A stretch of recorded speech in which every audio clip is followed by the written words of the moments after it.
Muy buenas tardes a todas las personas presentes en este evento,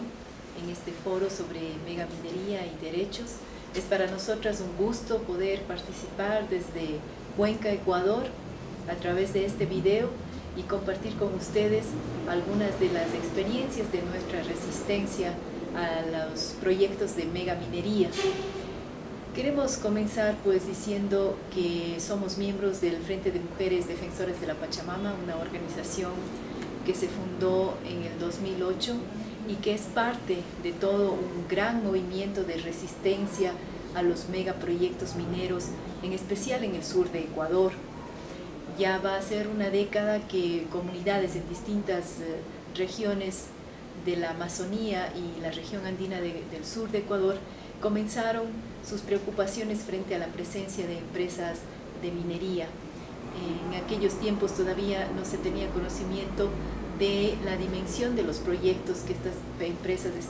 pretenden desarrollar y sin embargo ellas ya estaban presentes en territorios de nuestras comunidades. Habían establecido algunos campamentos, inclusive estaban con personal trabajando en forma permanente y habían tomado contacto con algunos gobiernos locales, en especial juntas parroquiales. Pero a partir del 2004 inició una movilización en diferentes comunidades de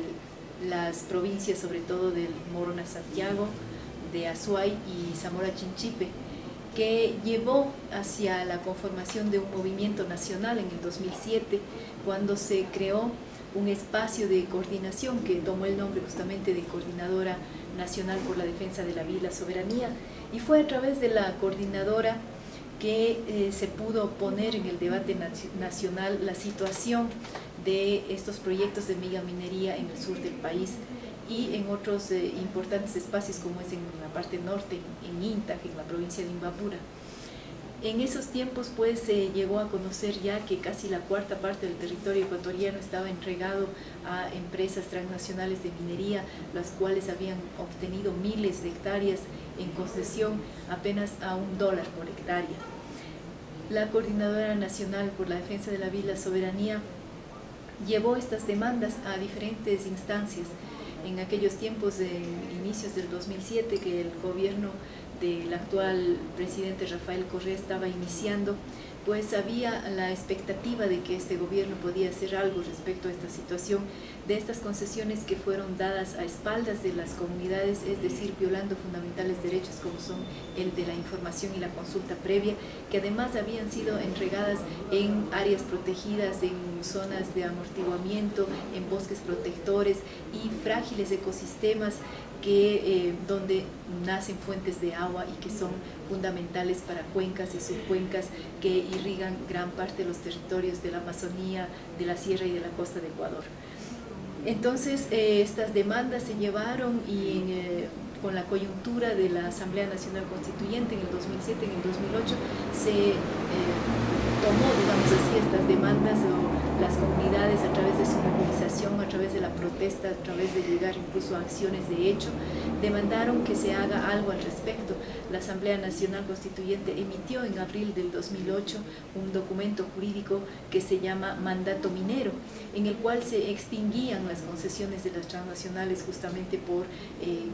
porque son inconsultas, porque están dentro de estos ecosistemas frágiles y muchas de ellas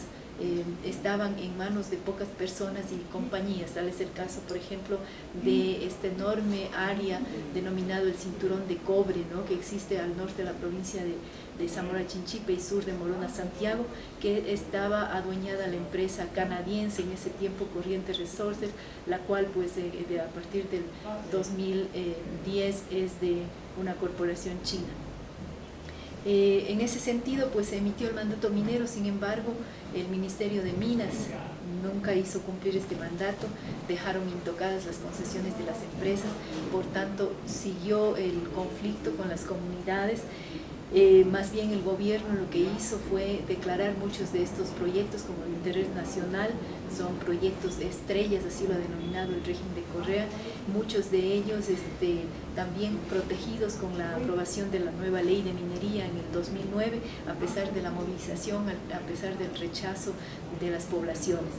las cuales en lugar de ser escuchadas por el gobierno, pues más bien tuvieron que afrontar todo un proceso de persecución, de criminalización y judicialización de la protesta social. Quisiéramos mencionar aquí, es importante que se mencione que 5 de los 5 proyectos de estrellas que han sido denominadas así pues por el régimen de Correa, 3 se encuentran en manos de consorcios chinos, ya que el capital transnacional chino es uno de los que más está invirtiendo en este momento en el país. Ecuador se ha convertido, pues, o más bien China se ha convertido en el principal acreedor de Ecuador, una enorme deuda, a más de las ventas anticipadas de petróleo que hacemos a China, y estos megaproyectos de minería también son la muestra de cómo el capital chino está pues entrando con fuerza en nuestro país. Estos proyectos son justamente el proyecto Mirador, el proyecto Pananza San Carlos, que están en la zona de la Amazonía de Ecuador, lo que son las provincias de Zamora, Chinchipe y Morona, Santiago, y 2 proyectos que están en la provincia de La Suay, esta es la parte andina del sur de Ecuador, lo que es Río Blanco en la parroquia Molleturo y Quinzacocha, o ahora denominado Loma Larga, en la zona de Victoria del Portete. Respecto al proyecto, uno de los grandes proyectos, como es el proyecto Mirador, que pertenece a la empresa Corriente Resaucer, la cual es ahora de propiedad del consorcio chino CCR, podríamos decir que este es el primer proyecto en el cual se firmó un contrato entre el Estado y la empresa minera Corriente, ¿no? Pero esto en el año 2012, pero antes de eso pues hubo ya una venta en el 2010 de la empresa Corriente, que antes pertenecía a los canadienses, a una corporación canadiense, a la empresa china CCRC Dongguan. Y en esa transacción en donde se dice pues que cada acción fue vendida a $8,60 canadienses, recordando, tomando en cuenta que ellos recibieron cada hectárea a $1 cuando fueron concesionadas todas esas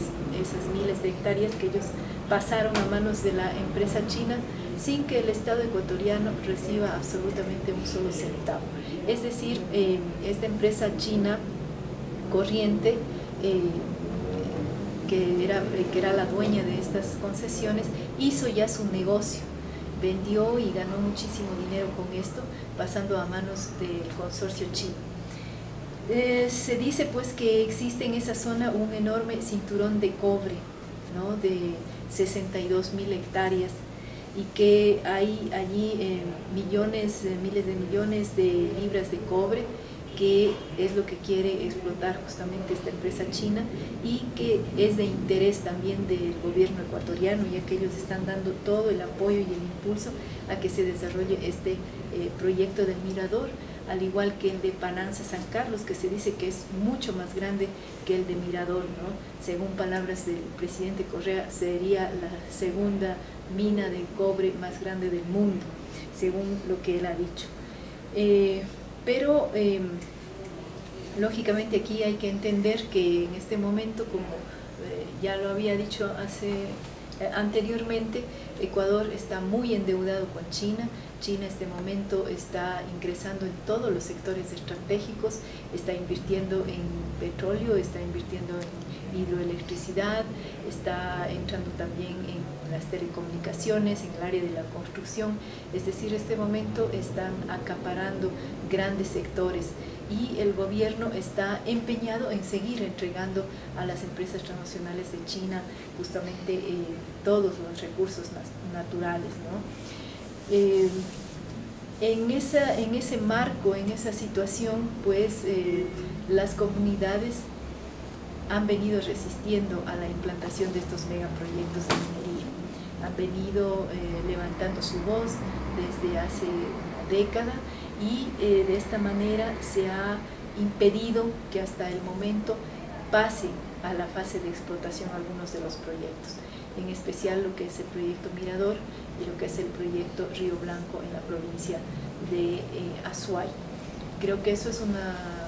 cuestión importante que resaltar de nuestro país, es decir, que esta resistencia inició antes de que se dé el inicio de la explotación de minería en Ecuador, y que ha estado cuestionando o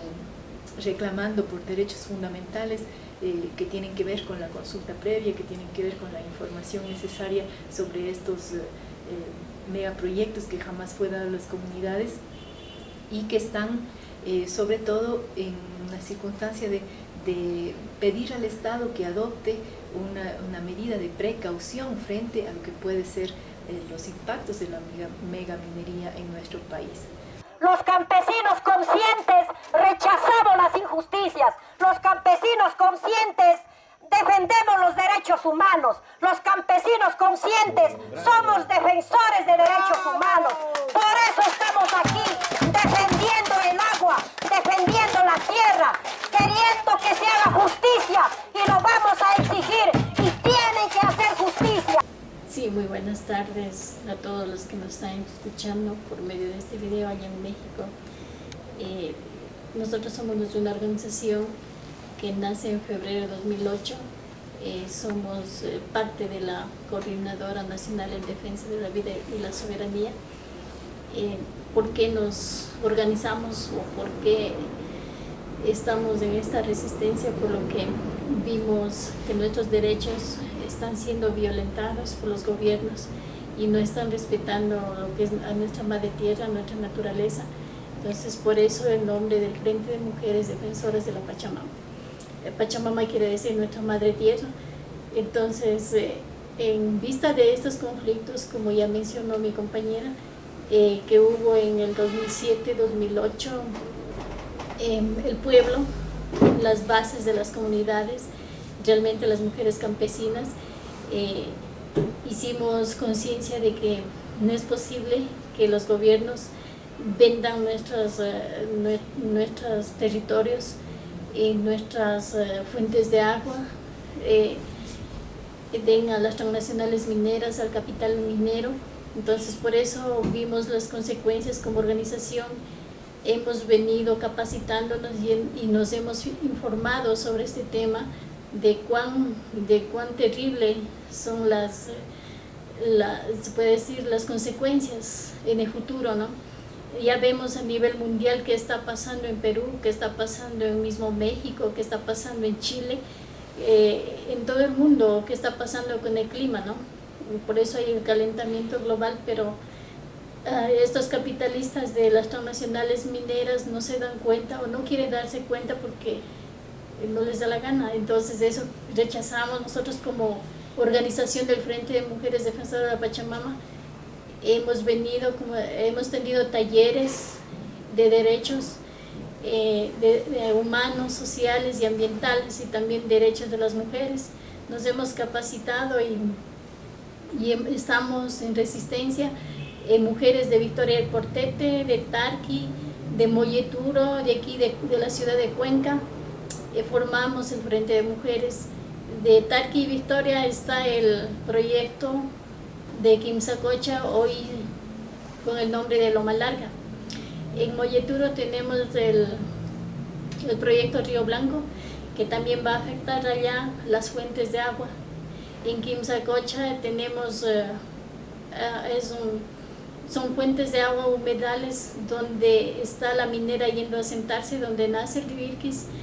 y donde captamos el agua para 1.200 familias. Entonces eso estamos defendiendo, el agua llega a nuestras casas, a las parroquias Victoria de Portete y Tarqui, y lo mismo en Molleturo, está yendo a afectar a toda la población. Molleturo es la parroquia más grande de todo el Ecuador y está compuesta por 71 comunidades. Entonces estamos defendiendo nuestra naturaleza, nuestras fuentes de agua, ya que sin agua no podemos existir, no hay vida sobre la tierra, ¿no? Bueno, en cuanto a la criminalización de la resistencia de nuestra lucha en defensa de nuestros derechos, este gobierno ha sido tan cruel que en nuestra organización tenemos compañeras que han sido enjuiciadas. compañeros del Oriente también que han sido encarcelados. Entonces eso da a entender que el Correa no quiere escuchar al pueblo. Y el Frente de Mujeres Defensoras de la Pachamama ha hecho, se puede decir, plantones, reclamos, por lo que estamos defendiendo lo justo, estamos exigiendo lo que no debe dañar a los pueblos. Para concluir, quisiéramos decir que si bien el gobierno, el Estado y las empresas mineras están empeñadas en iniciar la explotación, la gran industria minera en Ecuador, al mismo tiempo las comunidades no han dejado de resistir. Estamos en esta lucha porque no queremos tener las consecuencias que ya hemos visto en otros países de Latinoamérica y del mundo, mientras las grandes corporaciones hacen su negocio, obtienen millonarias ganancias. Todo lo que son los pasivos ambientales y sociales que deja esta industria extractiva quedan para las vidas no solamente de las actuales, sino sobre todo para afectar la vida de las futuras generaciones. En ese sentido, pues queremos dar un agradecimiento también al Centro de Investigaciones Interdisciplinarias en Ciencias y Humanidades por habernos invitado a participar en este evento que nos pareció muy importante, el hablar de los megaproyectos de desarrollo y su impacto en los derechos. Creo que es un tema de debate que está a nivel de Latinoamérica, convocándonos en todos nuestros países, en toda la región, para que se visibilice lo que está pasando respecto a estos grandes negocios que hacen las empresas transnacionales con nuestros recursos, mientras los pueblos tenemos que sufrir las consecuencias de estas imposiciones del mercado internacional. Queremos entonces darles las gracias y desear que les vaya muy bien en el resto del programa.